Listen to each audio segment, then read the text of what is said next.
Hola, nuestro equipo está conformado por Claudia López, Felizardo Sepúlveda y Alexis Soto. El tema que nos tocó exponer es actores sociales y sistemas políticos en América Latina.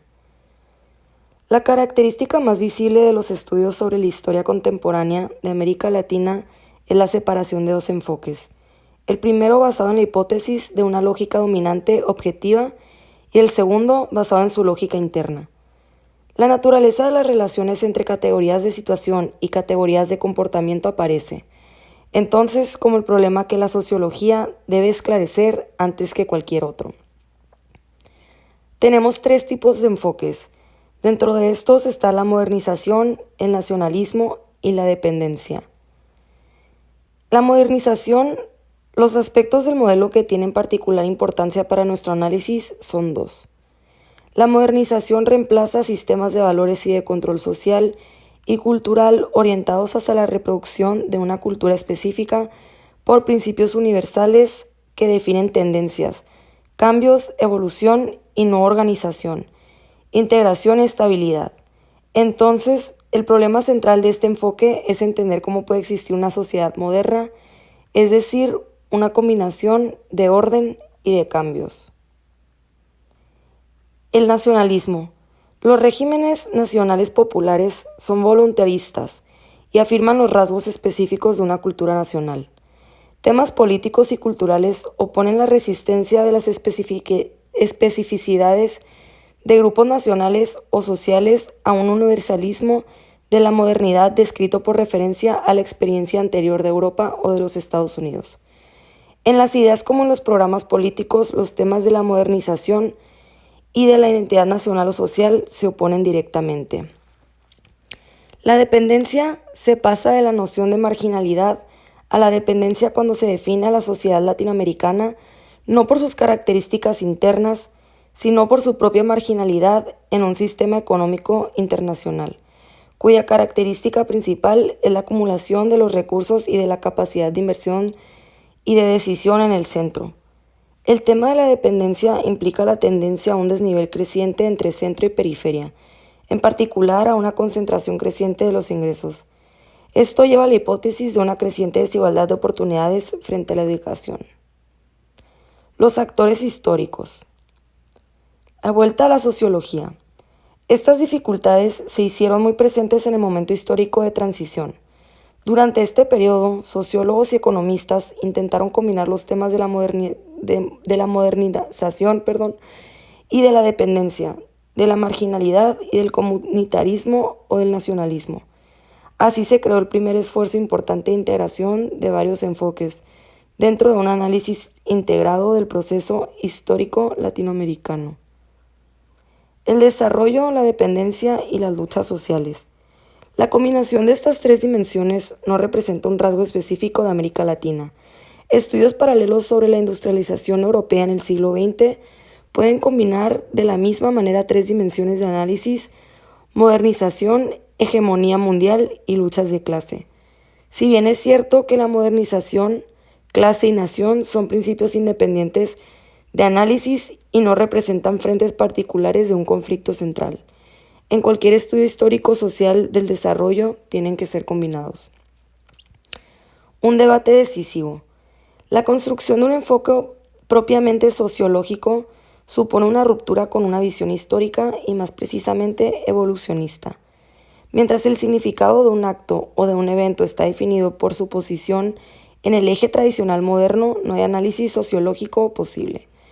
Si se acepta que la definición misma de la sociología es definir un fenómeno por las relaciones que mantiene con los elementos de un sistema al que pertenece.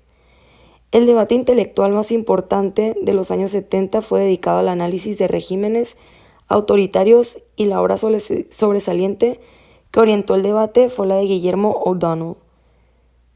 Las tres hipótesis. La primera hipótesis: fusión de los actores sociales, de las fuerzas políticas y del Estado. El actor de América Latina tiende a involucrarse en dos dimensiones dentro del sistema social. El primero de ellos, el desarrollo, análisis a lo largo del tiempo de procesos de cambios históricos. Y el segundo, dependencia económica ligada al desarrollo capitalista limitado. La ausencia de actores sociales puros es lo que da pie a la fragilidad de la democracia representativa. La segunda hipótesis, una sociedad de consumo más que de producción. La exterioridad parcial del poder económico tiene como consecuencia que el sistema político actúa más como distribuidor de recursos que como gerente de producción. En México se tiene una importancia central en la cooptación que permite absorber dentro del Estado partido demandas individuales o colectivas que podrían transformarse en una fuerza de oposición. La tercera hipótesis, hacia la sociedad industrial.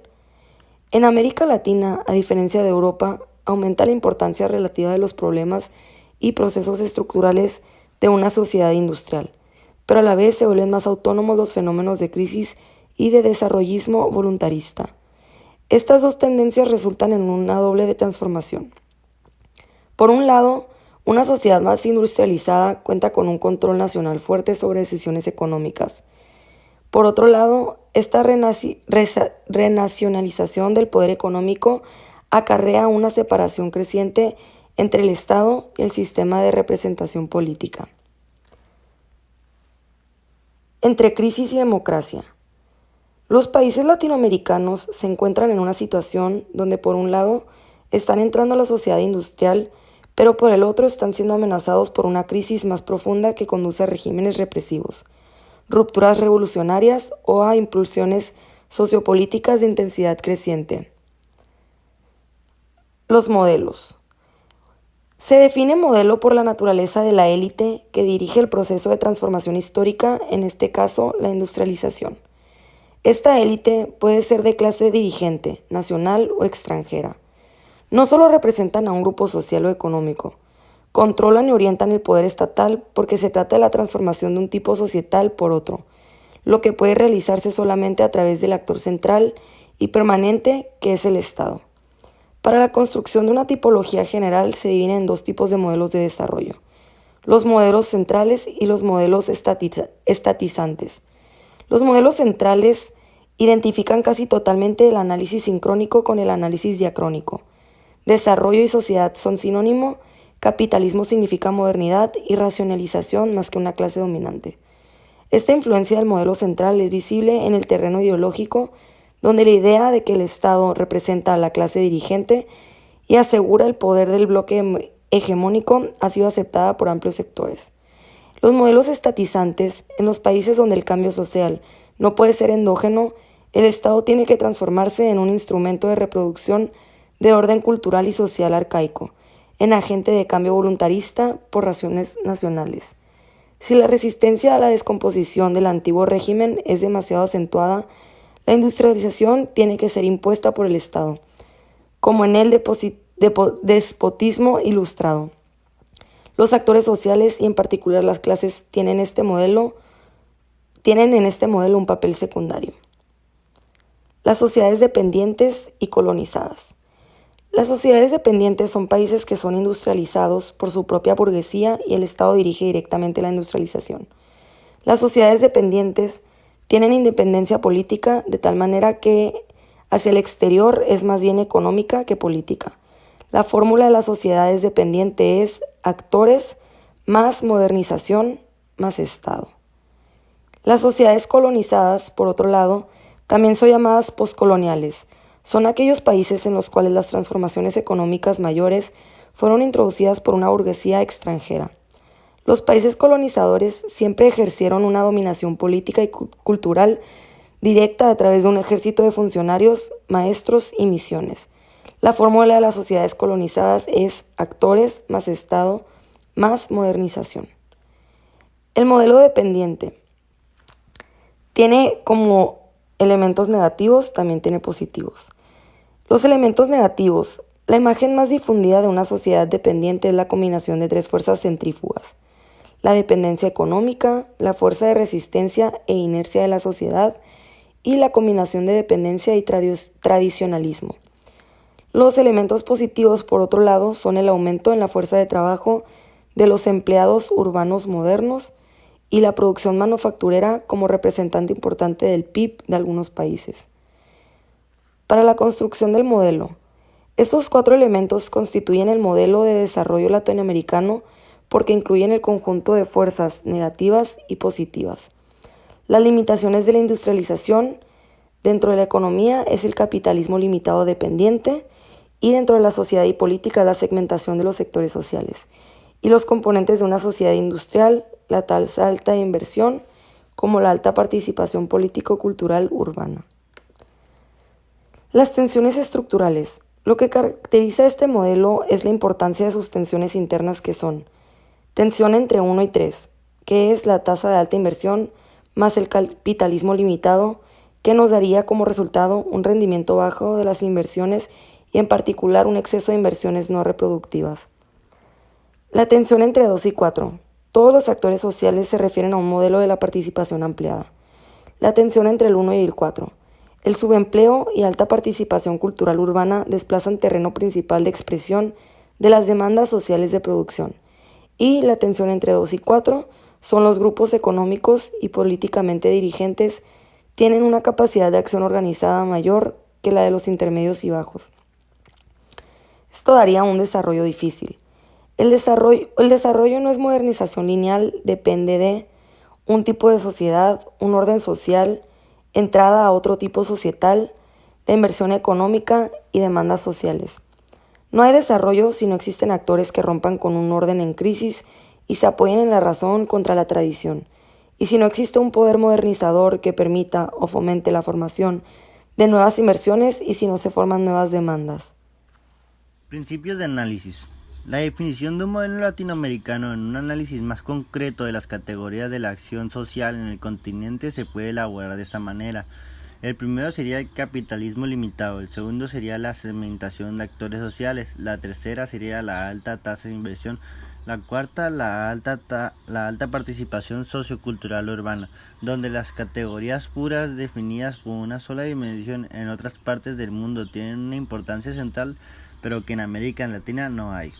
Los actores sociales que juegan un papel en la historia contemporánea de América Latina tienen cuatro características principales que corresponden a los cuatro elementos del modelo del desarrollo. Segmentación. Más que clases sociales fuertemente integradas, actúan grupos sectoriales o grupos de interés segmentados. Aquí se introduce la noción de heterogeneidad estructural que fue desarrollada por Aníbal Pinto como la expresión social más directa de la dualización vinculada a la dependencia. Esta noción analiza las sociedades latinoamericanas como divididas en cuatro sectores que en realidad son sociedades parciales. El primero sería el sector extranjero, el segundo sería el sector nacional público, el tercero sería el sector privado nacional tradicional, el cuarto sería el sector privado nacional moderno. Límites de la economía nacional. La dualización de las sociedades latinoamericanas es la consecuencia directa de su dependencia. Parte de los recursos y de la población están en relación directa con mercados de bienes y servicios con ideas de los países centrales, pero nunca es total. La industrialización y las políticas de desarrollo han disminuido esta dualización que sin embargo se mantiene a través de sus transformaciones. La presencia de los grupos marginados, privilegiados o subprivilegiados tienen consecuencias más extremas que la segmentación de los actores que participan en un sistema económico. En cambio, la clase media tiene una fuerte conciencia de su identidad porque se considera el núcleo central de la sociedad nacional. Movilidad. La elevada tasa de intereses y de crecimiento económico implica una tasa muy alta de movilidad en países de esta industrialización y urbanización. Crecen al mismo tiempo que disminuye rápidamente. En términos relativos, la población agrícola y la parte del Producto Interno Bruto que corresponde a la agricultura crean una fuerte disociación entre situación colectiva de trabajo y movilidad personal. Predominancia de las categorías políticas. El alto nivel de participación sociocultural y a veces político que conforma contraste tan acentuado en la limitada capacidad de la integración ocupacional y económica tiene consecuencia directa, la fusión de categorías sociales con categorías políticas. La heterogeneidad de las combinación de estos cuatro principios de análisis hacen más difícil y hasta peligroso identificar grandes categorías socioocupacionales con actores sociopolíticos. Ni los trabajadores agrícolas, ni la clase media, ni siquiera los obreros industriales representan categorías con cierta homogeneidad cultural y política, de tal manera que no son actores históricos autónomos y reales, aunque el comportamiento de los miembros de tales categorías tenga desde luego una gran importancia. Las categorías sociales. Los trabajadores agrícolas. Los trabajadores agrícolas son uno de los trabajadores de mayor importancia en nuestro país, ya que su labor nos permite disfrutar frutas y verduras económicas y de parte de calidad durante todo el año. A pesar de las aportaciones económicas y culturales de los trabajadores a las comunidades en donde viven y trabajan, continúan siendo uno de los grupos de trabajadores que menos ganan, que cuentan con menor número de protecciones y que tienen el mayor número de problemas de salud. El sector informal es definido como un conjunto de unidades dedicadas a la producción de bienes o la prestación de servicios con la finalidad primordial de crear empleos y generar ingresos para las personas que participan en esta actividad. En la actualidad el sector ha tomado mayor fuerza debido a los niveles de crecimiento generados en nuestro país. En ese sentido se espera que el empleo informal y que el propio sector informal incremente su tendencia a la alza, ya que para el presente año la oferta de trabajo en el sector estructurado solo será de 300.000 plazas, habiendo un déficit de 700.000 plazas. Esto porque se considera que el país posee un déficit de la oferta laboral de 1 millón de plazas anuales, teniendo fuertes repercusiones en la juventud y en los recientes ingresados a las universidades, debido a que los empleos que se están creando requieren una menor capacitación que el recién entrado. Los obreros. El trabajador obrero es un movimiento político en el que los trabajadores acelerados se asocian temporal o permanentemente con fines profesionales o también políticos, pero siempre en función de su naturaleza obrera, es decir, de su condición de persona que vende su fuerza de un trabajo a otra, llamada capitalista, que posee los medios de producción y que es también dueña de los bienes producidos y la mayor de la nación. Los militares estaban firmes detrás de los presidentes Lenin Moreno cuando anunció un estado de emergencia. Unos cuantos días después el presidente de Chile, Sebastián Piñera, hizo lo mismo con una decena de oficiales de pie junto a él vestidos con uniformes de camuflaje. Ambos países inmersos en el tipo de protesta que está arrasando con la mayor parte del mundo también desplegaron soldados en las calles, una medida estremecedora en una región que ha trabajado arduamente para dejar atrás sus historias de dictaduras militares. La clase media. Cuando se trata de la clase media en América Latina estamos hablando de personas con educación técnica superior, que trabajan en ocupaciones no manuales que suelen ser técnicos o profesionales. En los estudios de organismo internacional, las clases sociales suelen clasificarse en relación de los ingresos. Sin embargo, los expertos están tratando de ampliar las mediciones para tener una fotografía más precisa de quiénes son las personas que pertenecen a cada estrato. Los sistemas de estratificación. El impacto económico, político, laboral, sindical, cultural de cambio en marcha es gigantesco. América Latina está produciendo el cambio más importante de su estratificación social desde que Europa inició la colonización del continente en 1492. Esto no significa que en América Latina no sigan existiendo problemas sociales gravísimos. Un tercio de la población continúa en una pobreza extrema y el otro tercio continúa aún excluida como vulnerable. La exclusión en sus distintas manifestaciones: indigencia, pobreza, informalidad, precariedad laboral, discriminación étnica, muy bajos salarios, seguirán afectando a la mayoría de la población. Por varias décadas más, la desigualdad social es muy altísima. Formas de movilización. Las orientaciones de la acción colectiva. El elemento determinante en la conformación de la acción colectiva y de los actores sociales producto de los cambios estructurales y culturales en el mundo y la región. La transformación de la débil sociedad industrial del Estado Nacional en la América Latina y la desarticulación de las relaciones clásicas entre Estado y sociedad. La acción colectiva tiende a configurarse principalmente a través de los 4 ejes: la democratización política, la democratización social o la lucha contra la exclusión y por la ciudadanía. la reconstrucción y la reinserción de las economías nacionales o la reformulación del modelo de desarrollo económico y la redefinición de un modelo de modernidad. Ello da origen a actores sociales más fluctuantes, más ligados a lo sociocultural que a lo político. Ello da origen a actores sociales más fluctuantes, más ligados a lo sociocultural que a lo político, económico y más centrados a reivindicarnos por calidad de vida y por inclusión en proyectos de cambio social global. Cultura y política. Tradicionalmente la posición hegemónica en este ámbito ha señalado que ciertas configuraciones culturales son más apropiadas que otras para producir arreglos políticos democráticos y liberales.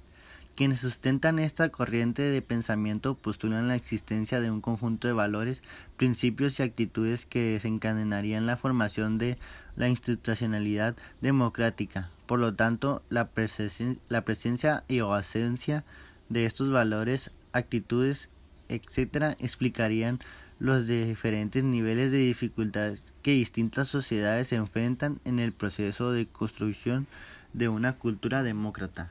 Movilidad y acción política. Se tendrá en cuenta aquí algunas de las manifestaciones más llamativas y recientes de la denominada acción colectiva en el contexto argentino: los piquetes o cortes de la ruta de los trabajadores desocupados y los escraches o funas de la agrupación de derechos humanos. La existencia de una filosofía latinoamericana supone la presencia de un sujeto activo que, a partir de una práctica concreta vinculada con la satisfacción de demandas, reconoce su importancia y dignifica su vida.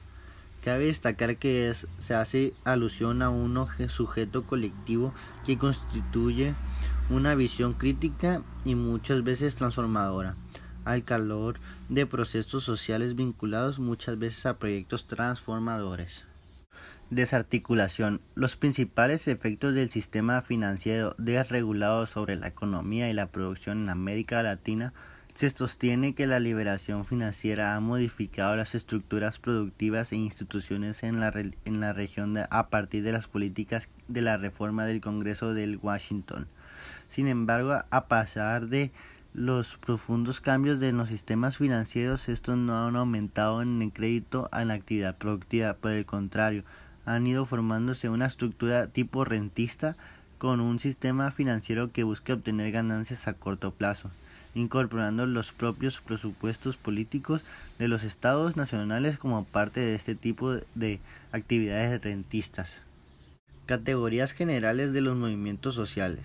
La desarticulación del campo social y de las conductas colectivas, de la subordinación de los actores sociales a los actores políticos y más aún al Estado a partir de las políticas de la reforma del Congreso de Washington. Sin embargo, a pesar de los profundos cambios en los sistemas financieros, estos no han aumentado en el crédito a la actividad productiva. Por el contrario, han ido formándose una estructura tipo rentista con un sistema financiero que busca obtener ganancias a corto plazo, incorporando los propios presupuestos políticos de los estados nacionales como parte de este tipo de actividades rentistas. Categorías generales de los movimientos sociales. La desarticulación del campo social y de las conductas colectivas, de la subordinación de los actores sociales a los actores políticos y más aún al Estado y a la autonomía de la producción ideológica, que son tres temas ya analizados, determinan una gran parte de la naturaleza y de las formas de la acción de los movimientos sociales. Finalmente, los movimientos sociales están subordinados al funcionamiento del sistema político y al enfrentamiento de las ideas ideológicas. Modelos políticos clásicos. Sistema socialista. Los sistemas socialistas poseen una ideología oficial, el marxismo-leninismo, y otras características comunes son la concepción del Estado como instrumento de dominación de clase y la existencia de un partido político único. A partir de la segunda mitad del siglo XX, países como China, Vietnam y Cuba entran a engrosar las filas del denominado sistema socialista. El Estado.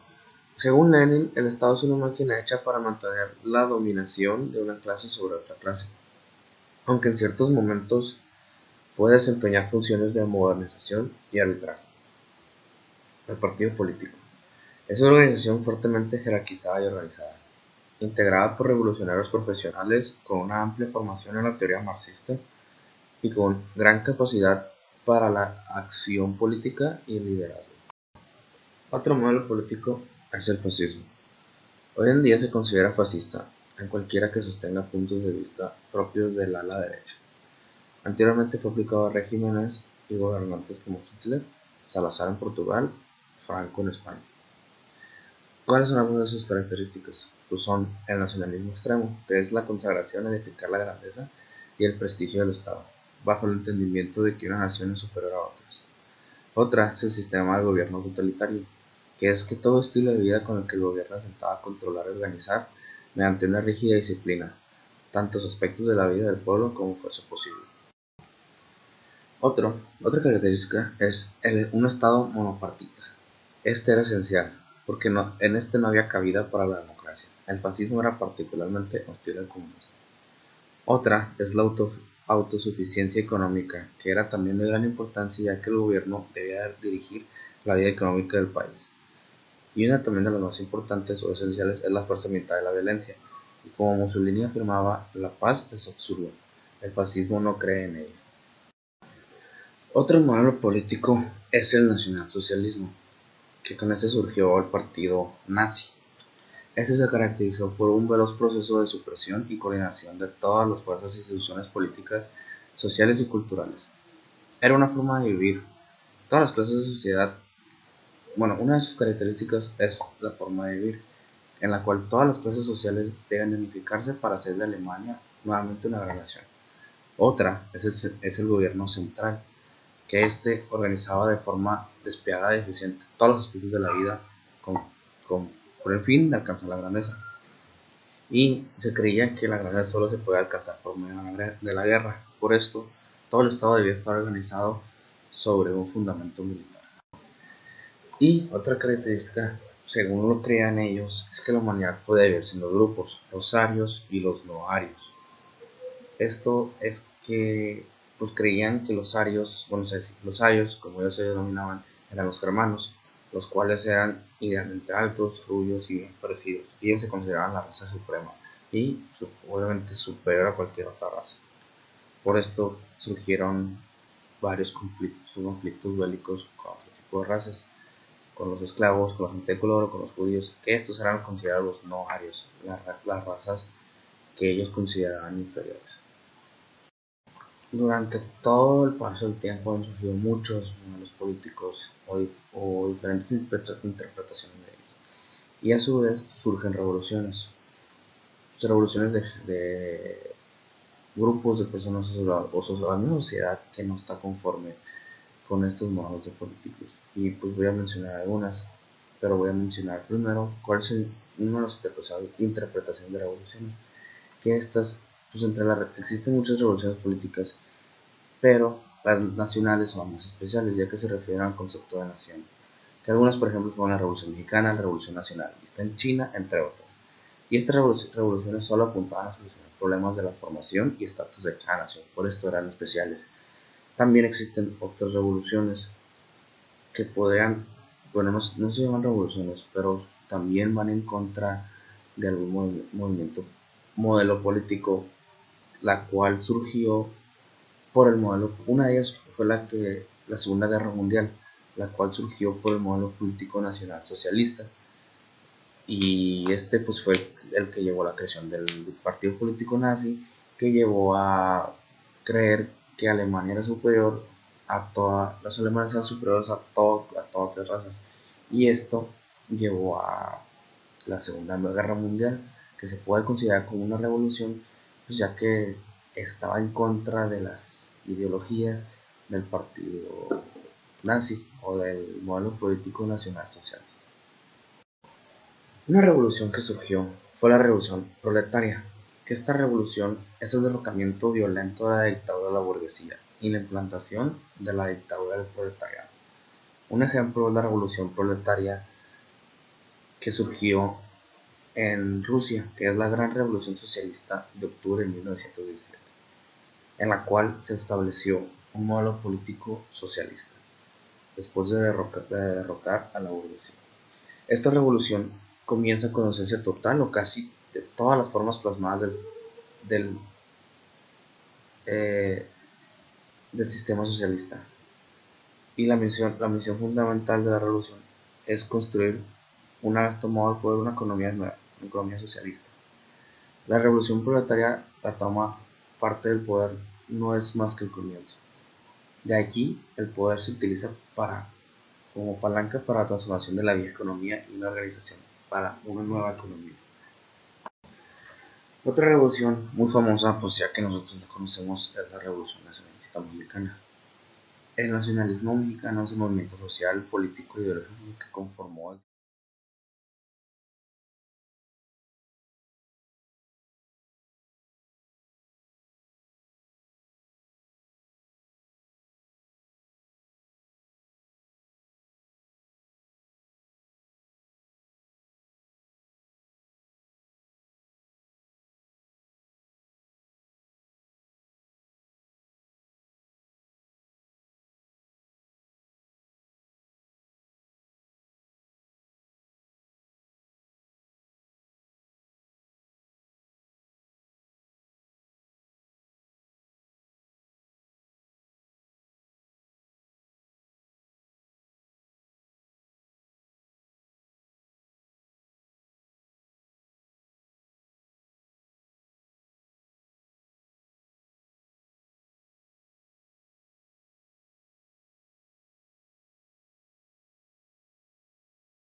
Bueno, y esto fue todo por nuestra parte. Esperamos hayan comprendido el tema y se hayan interesado por él.